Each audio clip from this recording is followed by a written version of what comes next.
Hey, what's up everybody, and welcome back to News Dose.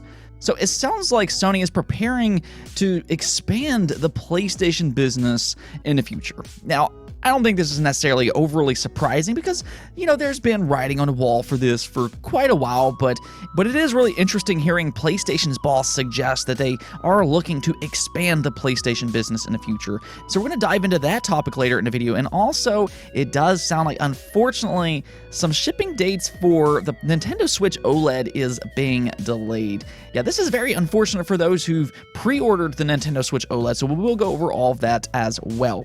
To start this video off, though, we're actually going to be taking a look at a brand new Xbox controller that they just announced today, and also actually a headset as well. This is the 20th anniversary Xbox controller and headset, and these are actually up for pre-order right now. You can actually pick up both of these for $70 a piece, and they do sport that translucent style of color, and it has the 20th anniversary logo on it, and they do look so good.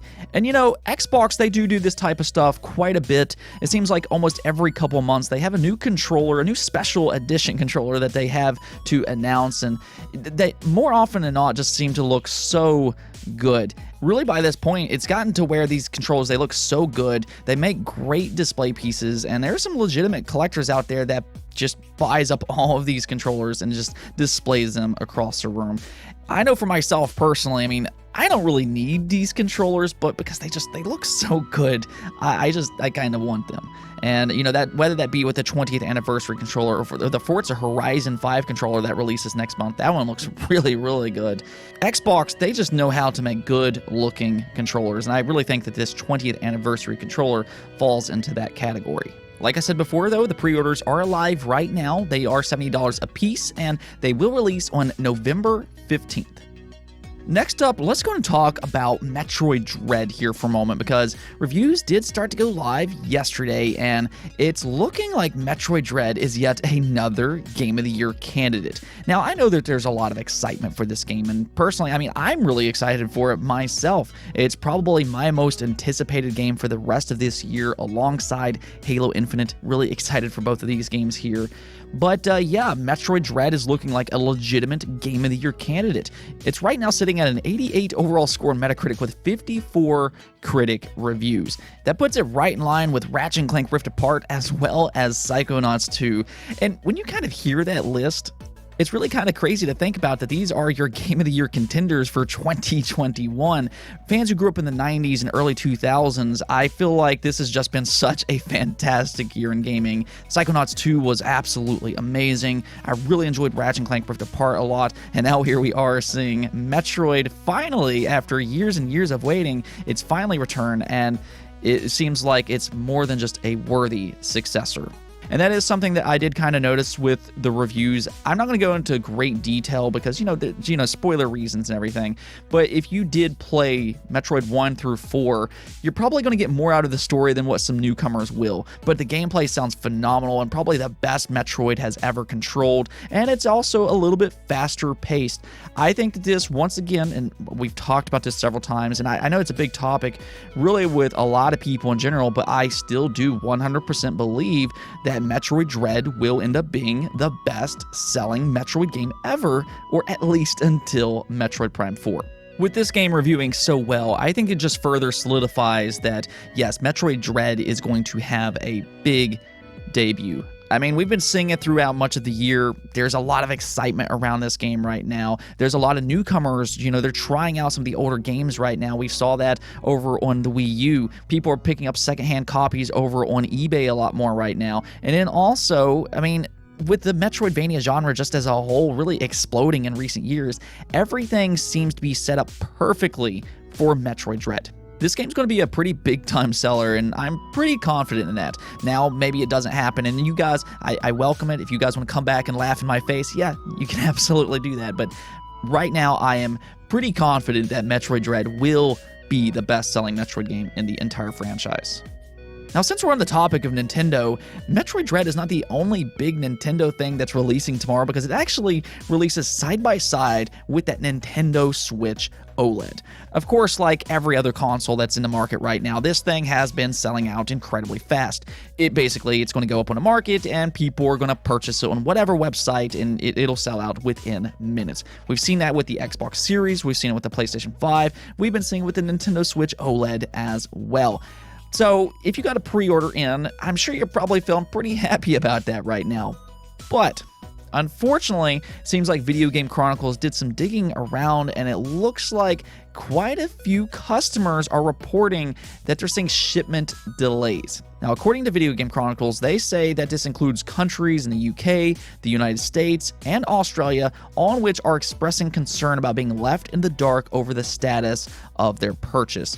Based off some of the feedback that they posted, it does seem like this is happening at several different retailers, whether that be with Amazon, Game UK, Best Buy, EB Games, as well as Walmart. So even though the console is set to release on October 8th, you might not necessarily get it until well after. Now, some people are saying that they are only seeing a delay for a couple days, while some are saying it might be up to a week. And in some situations, such as with Game Digital, they actually are saying that they are having a supply issue in general. So that could be a little bit longer of a delay right there. But for the most part, it seems like most people are only seeing a delay by a week or so. And this could be down to logistic issues, because they are probably shipping out a large quantity all at once. Maybe they can't get them all out on one day. This is something that I deal with quite a bit myself, because I do pre-order several physical games, and not always do I get them on the day of release. Sometimes I do have to wait an extra couple days to play that game. But I do completely understand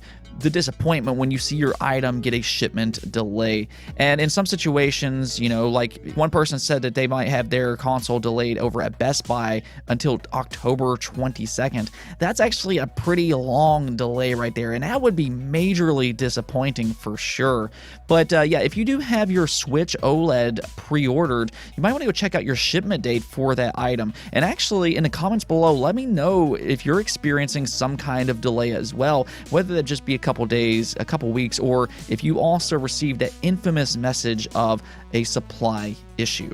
Really, though, this is kind of where I miss being able to purchase these consoles in stores, because, you used to be you go out and pre-order a console, then you just walk in store and you pick it up that day. You don't have to worry about it being delivered or anything like that. You kind of deal with it all yourself, and I kind of missed that a little bit, and we've really seen that this generation with the Xbox Series, PlayStation 5, and the Nintendo Switch OLED. Not only are these consoles difficult, but, if you feel like you got that pre-order in already, and then you find out later that it gets delayed, or even worse, gets just flat out canceled. I mean, we've seen Amazon do that several times this generation so far.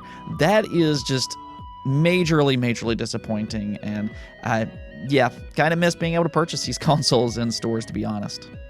Let's go and talk about PlayStation here for a moment, though, as Fireside Chat got an interview with PlayStation boss Jim Ryan. And this was actually a phenomenally well done interview. I do recommend watching the entire video. And really, I think Jim Ryan, he came off pretty likable in this interview here, but he said something really interesting right at the end that might spark quite a few conversations. And yeah, let's go and check out what he had to say.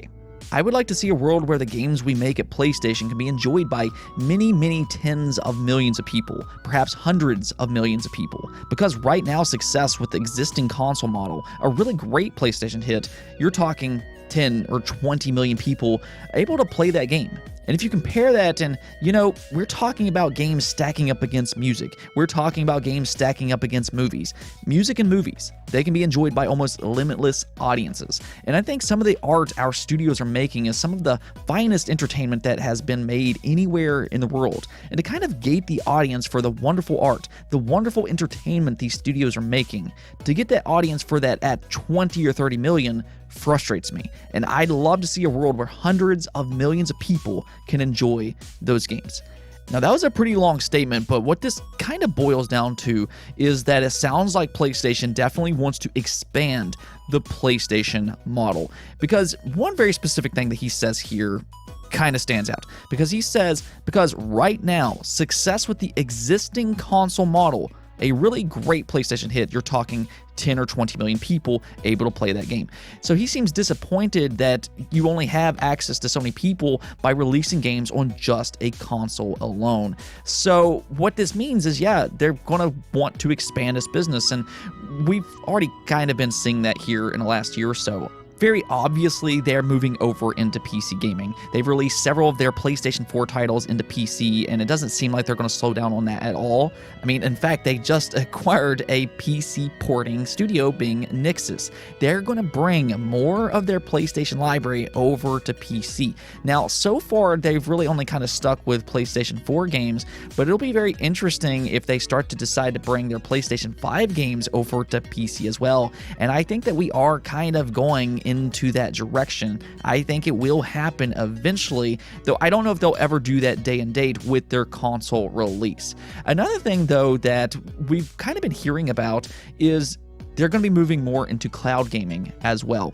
Cloud gaming is really the next big thing that the game industry is heading towards. Xbox is really putting in a lot of effort with cloud gaming. If you have Xbox Game Pass Ultimate, you also have access to several cloud-based games to play on your phone or PC, and they've done a pretty good job with that. You also have companies like Amazon and Google really push forward with cloud gaming, and even Nintendo is kind of embracing it. I mean, just earlier this week, we got Kingdom Hearts on the Nintendo Switch, which is a cloud version of that game. So cloud is definitely going to be a big part of the future, and Sony, they do have PlayStation Now. They've been embracing cloud gaming for quite a while, but I think that they're going to kind of expand on that even further in the future. In fact, earlier this year, Jim Ryan actually had something really interesting to say about their cloud-based strategy that I think a lot of fans, maybe they don't pay much attention to this, but let's check out what he said earlier this year. We're still having conversations with Microsoft about exchanging ideas. We're still talking to them about exchanging ideas, and there's some very interesting stuff. So when the time is right, we'll announce our cloud strategy. We could conceivably use the cloud for our technical infrastructure, but the cloud gaming experience we're offering will be unique and only on PlayStation. So they definitely have something cooking, but what that is kind of remains to be seen. Is this going to be that quote-unquote Xbox Game Pass competitor that we've heard about in the past, or is this something completely different? But one thing seems to be for certain. Based off of the statement that Jim Ryan stated today, as well as what he said earlier this year, they have something big planned for cloud gaming. So I do think that PlayStation fans, they might want to go ahead and get used to the idea that PlayStation isn't going to be a closed ecosystem anymore. They're not just going to be releasing games on consoles only in the future, but they're also going to be bringing them to other devices such as PC, as well as use cloud gaming to their advantage. And really, the entire business strategy for PlayStation seems to be expanding into other industries. They're taking mobile gaming more serious as well, and they're also bringing several of their gaming IP to the movie industry. So they're really taking advantage of the PlayStation brand, and it seems like they're going to significantly expand PlayStation this generation. Now, I will go ahead and say I don't think that any of this is a concern at all. I know with every generation, there's always going to be some people that kind of predicts the end of consoles. You know, next generation, there's not going to be a PlayStation 6 or a new Xbox, but I really don't believe that at all. I don't foresee that happening at all. All I see right now is the game business just kind of expanding as a whole. There's a huge audience out there that wants dedicated hardware, such as the Xbox consoles and the PlayStation consoles, and I think that that will continue on for a very, very long time. But we can also see them expand by including PC as well as embrace cloud gaming. More or less, it's just another option alongside consoles. Now, I don't know if or when cloud gaming will ever just kind of take off, but the game industry is definitely interested in expanding, and yes, that definitely includes PlayStation, as we're seeing here. Now, one last thing that we're going to talk about just real brief here is Windows 11. Now, Windows 11 did release this week, and a lot of people are going to be excited to go ahead and upgrade from Windows 10 over to Windows 11. And this operating system is being touted as just being this great operating system for gamers. And I do think the end results will probably be that case, but I'm always a little hesitant on upgrading to an operating system just like week one because, you know, there's going to be issues. millions and millions of people are going to get this operating system, and they're going to find issues, and yes, and that's going to be game-related as well. In fact, we're now seeing our first issue because it's now being reported that AMD chips are seeing reduced performance with Windows 11. Now, this isn't going to be for all AMD chips, but it is being reported that several chips are seeing a performance drop up to 15% when running specific applications. So, what my suggestion would be is to just simply wait out that Windows 11 upgrade. Let them kind of iron out the kinks as more and more people discover issues with Windows 11. And then whenever it starts to sound a little bit better, then go ahead and upgrade to Windows 11. Like I said before, I think the end result will definitely be great for gamers. Windows 11 is looking like a really good operating system on paper, but just kind of wait it out until they fix all of the little minor bugs that pops up in the early period of things.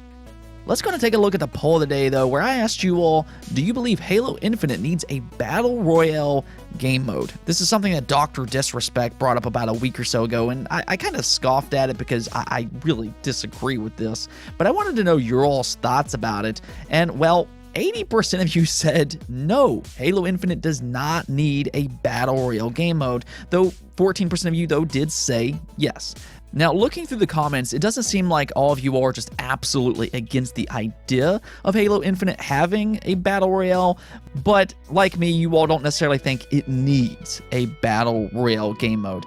And really, I think that we're already kind of seeing that. I mean, the beta has just been so well received from fans and critics alike. It just feels like Halo is back right now. It's just simply fun, and based off the reaction, I think it's going to be insanely popular when it does release. And this is something that I pointed out before, but I mean, some of the most successful games on the market right now are not Battle Royales. Rainbow Six Siege is one of the most popular competitive shooters, and Counter-Strike Go, year in and year out, that game sits at the very top of the list. And even with Team Fortress 2, I mean, this game has been out for how long? And it still remains as one of the most played competitive shooters. So no, Halo Infinite does not need a Battle Royale game mode. Now, if they decide to add a Battle Royale game mode as an extra option, I mean, sure, I mean, they can do that, but it doesn't need it to be relevant. I think right now, the biggest addition to Halo Infinite is that they made the multiplayer free to play, because you already do have this very successful franchise and there's a lot of excitement that surrounds it, but with it being free to play, so many extra people are going to jump in and play it. And it's not just Xbox players. I mean, this is going to be available on PC. There's going to be a big PC community for Halo Infinite. And as we've seen with the PC community, they can really keep competitive shooters alive for a very long time. So with it being free to play, that is a big addition to Halo Infinite that more and more people need to kind of pay attention to. So really the most important thing here is for them to just make a good Halo game that feels good to play mechanically. Now that's going to be important to get that performance in the right spot for PC players as well. So that's something to kind of keep an eye on, as you know, some people were reporting some struggles with that on the PC side of things. Hopefully they get that ironed out by the time of its full release. But yeah, I do expect Halo Infinite to have a big holiday. Anyways, though, that's it for this episode. But if you liked the video, don't forget to bell notification and subscribe button for more content just like this. Also, if you'd like to support the channel through Patreon, thank you for making this content possible. Peace out.